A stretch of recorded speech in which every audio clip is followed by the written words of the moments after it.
Hi cook with ശ്രുതിയിലേക്ക് എല്ലാവർക്കും സ്വാഗതം. നിങ്ങൾക്ക് എല്ലാവർക്കും സുഖമാണെന്ന് വിശ്വസിക്കുന്നു. ഞാനിന്നിവിടെ എൻ്റെ പുതിയ വീഡിയോ ആയിട്ടാണ് വന്നിരിക്കുന്നത്. അപ്പോൾ നിങ്ങൾ ഇതുവരെ എനിക്ക് തന്ന സപ്പോർട്ടിനെല്ലാം ഒരുപാട് താങ്ക്സ് ഉണ്ട്. തുടർന്നും നിങ്ങളുടെ സപ്പോർട്ട് ഞാൻ പ്രതീക്ഷിക്കുന്നു. അപ്പോൾ എൻ്റെ ചാനൽ ആദ്യമായിട്ട് കാണുകയാണെങ്കിൽ സബ്സ്ക്രൈബ് ചെയ്യുമ്പോൾ ബെല്ലൈക്കൺ പ്രസ് ചെയ്യാനും മറക്കരുത്. അപ്പോൾ നിങ്ങൾക്ക് നോട്ടിഫിക്കേഷൻസ് കിട്ടും. പിന്നെ എൻ്റെ വീഡിയോ ഇഷ്ടമാവുകയാണെങ്കിൽ ലൈക്ക് ചെയ്യണം, മാക്സിമം ഷെയർ ചെയ്യണം. അപ്പോൾ ഞാൻ ഇന്ന് ഇവിടെ ഒരു വെറൈറ്റി സ്നാക്ക് ഐറ്റം ആയിട്ടാണ് വന്നിരിക്കുന്നത്, ഫിഷ് പക്കോട. ഇത് നമുക്കൊരു സ്റ്റാർട്ടറായിട്ടും ട്രൈ ചെയ്യാവുന്ന ഒരു ഐറ്റമാണ്.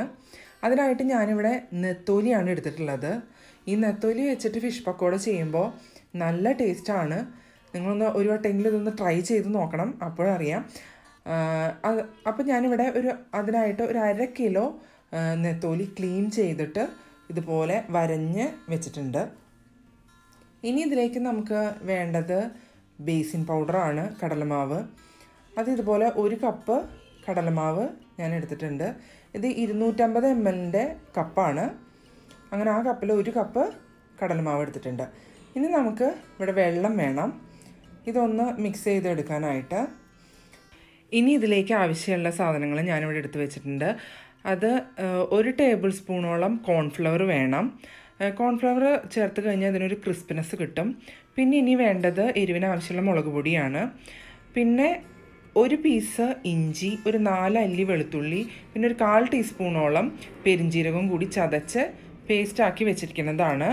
ഇത് ചതച്ചെടുക്കുക അല്ലെങ്കിൽ പേസ്റ്റാക്കുകയോ ചെയ്യാം. അങ്ങനെ എടുത്തിട്ടുണ്ട്. ഇനി ഇതിലേക്ക് വേണ്ടത് ബേക്കിംഗ് സോഡയാണ്. ബേക്കിംഗ് സോഡ ഒരു 1/4 ടീസ്പൂണ് ബേക്കിംഗ് സോഡ വേണം നമുക്ക്. പിന്നെ ഇനി ഇതിലേക്ക് ഉപ്പ് വേണം, മഞ്ഞൾപ്പൊടി വേണം, ഒരു 1/4 ടീസ്പൂണ് കായം വേണം, വറക്കാൻ ആവശ്യമുള്ള എണ്ണ വേണം. ഇനി ഇത് നമുക്ക് എങ്ങനെയാണ് തയ്യാറാക്കിയെടുക്കുന്നത് നോക്കാം. ആദ്യം ഫിഷ് ഒന്ന് മാരിനേറ്റ് ചെയ്തെടുക്കണം. അതിനായിട്ട് ഈ ഫിഷിനെ ഞാൻ ഇതുപോലെ കുറച്ച് വലിയൊരു പാത്രത്തിലേക്ക് ഇട്ട് കൊടുക്കുകയാണ്. ഇപ്പോൾ ഞാനിവിടെ ഫിഷെല്ലാം ഈ പാത്രത്തിലേക്ക് ഇട്ടു. ഇനി ഇതിലേക്ക് ആവശ്യമുള്ള ഉപ്പ് ആഡ് ചെയ്ത് കൊടുക്കാം. പിന്നെ ഒരു 1/4 ടീസ്പൂണ് മഞ്ഞൾപ്പൊടി ചേർത്ത് കൊടുക്കാം. പിന്നെ ഇതിലേക്ക് എരിവിന് ആവശ്യമുള്ള 1 ടീസ്പൂണ് മുളക് പൊടി ചേർത്ത് കൊടുക്കാം. പിന്നെ ഇവിടെ എടുത്ത് വെച്ചിരിക്കുന്ന ginger garlic and fennel seed paste ചേർത്ത് കൊടുക്കാം. ഇനി അത് നന്നായി ഒന്ന് ഈ മീനിലേക്ക് കൈ വെച്ചൊന്ന്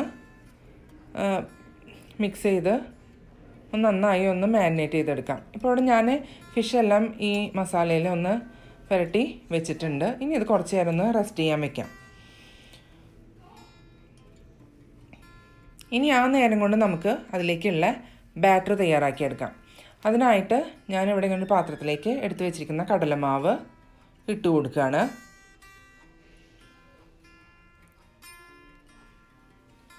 ഇനി ഈ കടലമാവിലേക്ക് ആവശ്യമുള്ള 1 ടേബിൾ സ്പൂൺ കോൺഫ്ലവർ ചേർത്ത് കൊടുക്കുകയാണ്.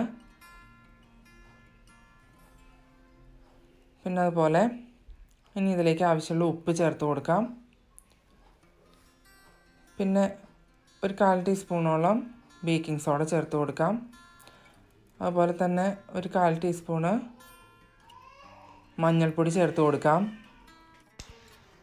ഇനി ഇതിലേക്ക് എരിവിന് ആവശ്യമുള്ള ഞാനിവിടെ 1.5 ടീസ്പൂൺ മുളക് പൊടിയാണ് ചേർക്കുന്നത്. നിങ്ങൾക്ക് എരിവ് കൂട്ടുകയോ കുറയ്ക്കുകയോ ചെയ്യാം.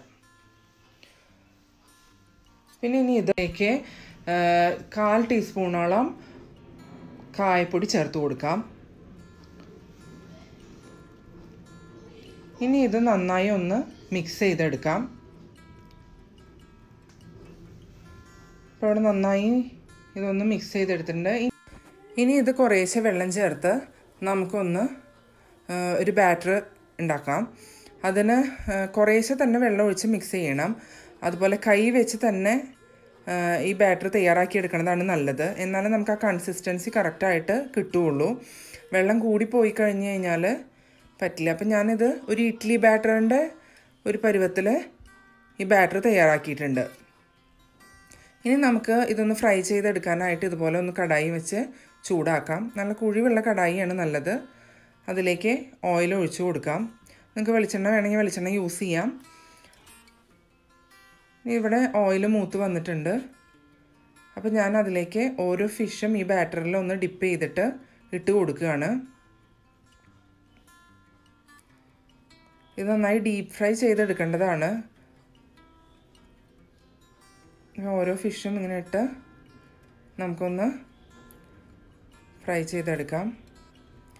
ഒരു സൈഡ് ആയി കഴിഞ്ഞ് കഴിഞ്ഞാൽ മെല്ലെ ഇതുപോലെ ഒന്ന് തിരിച്ചിട്ട് കൊടുക്കാം. ഇപ്പോൾ ഇവിടെ നമ്മുടെ പക്കോടാസ് എല്ലാം റെഡിയായി വന്നിട്ടുണ്ട്. ഇതിനെ നമുക്ക് ഇങ്ങനെ ഒരു ടിഷ്യൂ വെച്ച പാത്രത്തിലേക്ക് കോരി മാറ്റാം. അപ്പം ഞാൻ റെഡിയായി വന്ന എല്ലാ പക്കോടാസും മാറ്റിയിട്ടുണ്ട്. ഇനി അടുത്ത ബാച്ച് ഇതുപോലെ തന്നെ ബാറ്ററിൽ ഡിപ്പ് ചെയ്ത് നമുക്ക് ഫ്രൈ ചെയ്യാനിടാം. ഫ്രൈ ചെയ്യാനിടുമ്പോൾ എപ്പോഴും ഒരു മീഡിയം ഹീറ്റിൽ വേണം ഇടാൻ. വല്ലാതെ ഫ്ലെയിം വെക്കരുത്, കരിഞ്ഞു പോവും അതിൻ്റെ കോട്ടിങ്. എന്നാൽ ഫിഷ് ആയിട്ടും ഉണ്ടാവില്ല. അപ്പോൾ അതുകൊണ്ട് നമ്മളൊരു മീഡിയം ഹീറ്റിലിട്ടിട്ട് വേണം ഫ്രൈ ചെയ്തെടുക്കാൻ. നത്തോലി ആയതുകൊണ്ട് തന്നെ അധികം വേവില്ല, പെട്ടെന്ന് ഫ്രൈ ചെയ്തെടുക്കാൻ പറ്റും. ഇപ്പോൾ ഇവിടെ നമ്മുടെ ഫിഷ് പക്കോടാസ് എല്ലാം റെഡി ആയിട്ടുണ്ട്. നെക്സ്റ്റ് ബാച്ചും ഞാനിനി ഇത് എല്ലാം ഫ്രൈ ചെയ്ത് എടുക്കുകയാണ്, കോരി മാറ്റുകയാണ്. അങ്ങനെ ഞാനിവിടെ എല്ലാ ഫിഷ് പക്കോടാസും റെഡിയാക്കി എടുത്തിട്ടുണ്ട്. അപ്പോൾ ഇത് നല്ലൊരു സ്നാക്കാണ്. അതുപോലെ തന്നെ നമുക്ക് സ്റ്റാർട്ടറായിട്ടും യൂസ് ചെയ്യാം. നിങ്ങളെല്ലാവരും ഇത് ട്രൈ ചെയ്ത് നോക്കണം, നിങ്ങളുടെ അഭിപ്രായം അറിയിക്കണം. എൻ്റെ വീഡിയോസ് നിങ്ങൾക്ക് ഇഷ്ടമാവുകയാണെങ്കിൽ ലൈക്ക് ചെയ്യണം, ഷെയർ ചെയ്യണം. അതുപോലെ തന്നെ സബ്സ്ക്രൈബ് ചെയ്യാത്തവരെ സബ്സ്ക്രൈബ് ചെയ്യാനും മറക്കരുത്. അപ്പോൾ നെക്സ്റ്റ് വീഡിയോ ആയിട്ട് കാണുന്നവരെ ബൈ.